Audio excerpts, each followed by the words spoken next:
I'm starting my edition property stories. To me, it's easier to remember every property I sell based on related with the story that they bring and all the selling process that I go through.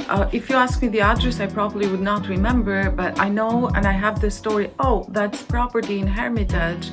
I went through this, I went through that. So this is exactly what I'm going to talk about today in this short video. It's about a property that is located in Hermitage, in this really crazy selling market, as every one of you know. My client, so she was in feasible. She was struggling selling in the market for a while, even though the market it's really very good right now. And I stepped in and decided to help her with selling her home. And the condition was that the contingency we had was that the seller will sell the home if she finds a new place to buy and to move in. So it's a little bit complicated, but I'm trying to be as simple and explain it the best way I can to make it easier for you. So the seller, we put the property on the market after we made everything ready. Of course, as you may know, in 2 days we got an offer, the best offer we wanted to, and the seller wanted to. Everybody is happy. I'm happy that I helped her, and the seller is also very happy. And now we start hunting for a new place to buy for her. Lucky enough, so we were able to offer a good price in the property that the seller liked to move in the future. Our offer got accepted, and so for 1 week we were able to sell our property, to put our property under contract, and also to find a new place for my client, for the seller. So after 1 week, when the inspection time comes in, the second step in the process from the buyer on the property that we were trying to sell, so the inspection report comes back. So for no reason, not asking us to do any repairs, because we never had a negotiation on that. So the buyer withdraws. So there we go, the property from under contract, we are going in the market again. Of course, it's not a pleasant situation to be in.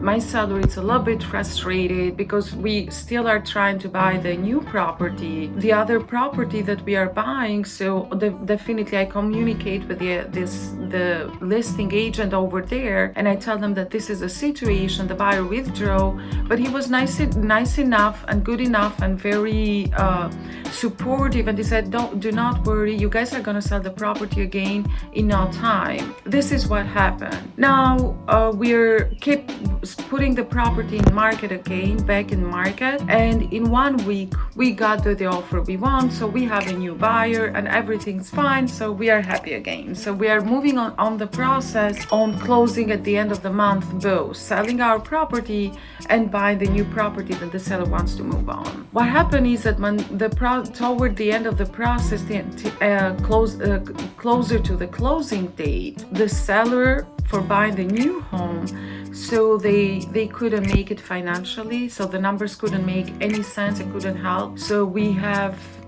due to the financial contingency, so we withdrew from the property that we were supposed to buy.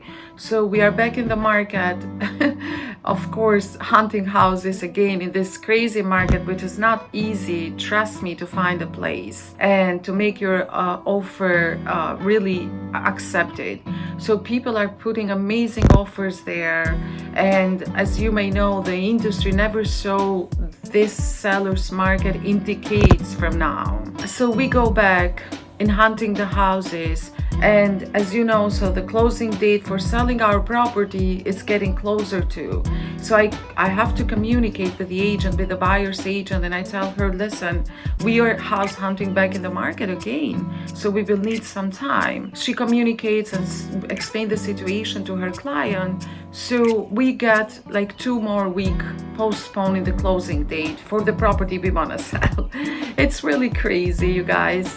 After that, so we go back and hunting houses and searching and working so hard for 3 weeks. So we had to postpone even more than 2 weeks what we promised on the first postponement of our closing date. And finally, we find a home. Our offer get accepted. We put out there the best offer we can and makes sense to us. And by the way, this is the way I advise my buyers in this case. I tell them, so how much forget about that there's going to be multiple offers. You see the property, you like it or you love it, so for how much would you feel like this property you are going to buy? Doesn't matter, it's $300,000. People are going to put crazy or higher offers over there, but what is the feeling that you say, hey, for me, if I buy this property $305,000, I would be happy.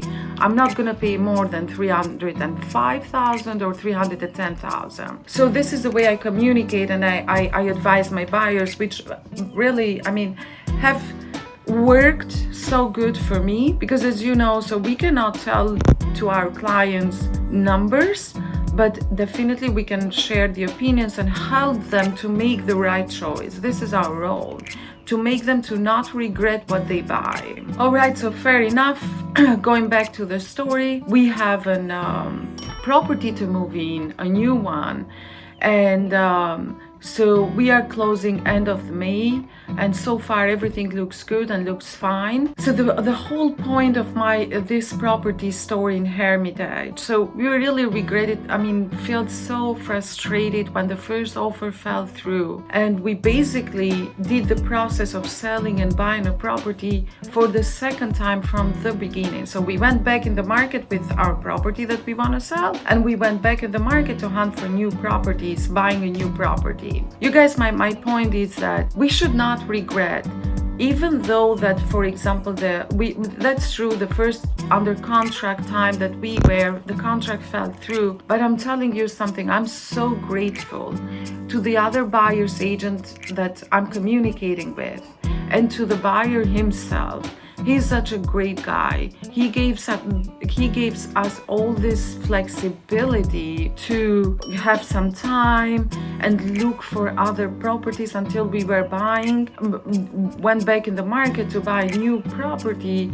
So if it was for the first buyer that we were under contract and he just withdrew with no explanation, nothing. So I'm wondering, would he be so flexible to let us postpone the closing date not once, but actually 2 times, and instead of 1 month, so we are getting 2 months postponement for the closing date. So I'm very grateful, and so I just want to say everything happens for a reason. We just have to accept what it is. We have to be open-minded that, of course, so it's not the end of the world when a contract falls through. We have to work hard again, especially that's why you guys hire us, the agents, so to help you with that. We go back, work harder again.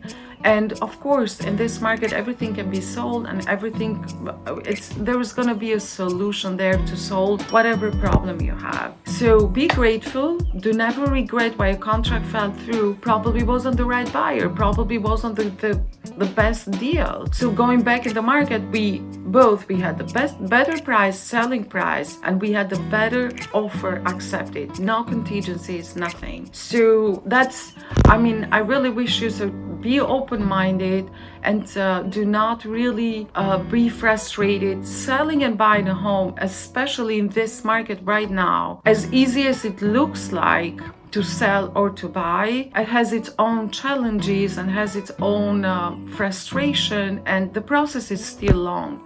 It's 30 to 45 days up to the closing. So just stay tuned, be relaxed, and definitely, so you are going to reach your goal and your point of selling or buying a new home, even though that it needs a little bit of time. I'm letting you know. Have a blessed day, and I'll be with you pretty soon. Take care.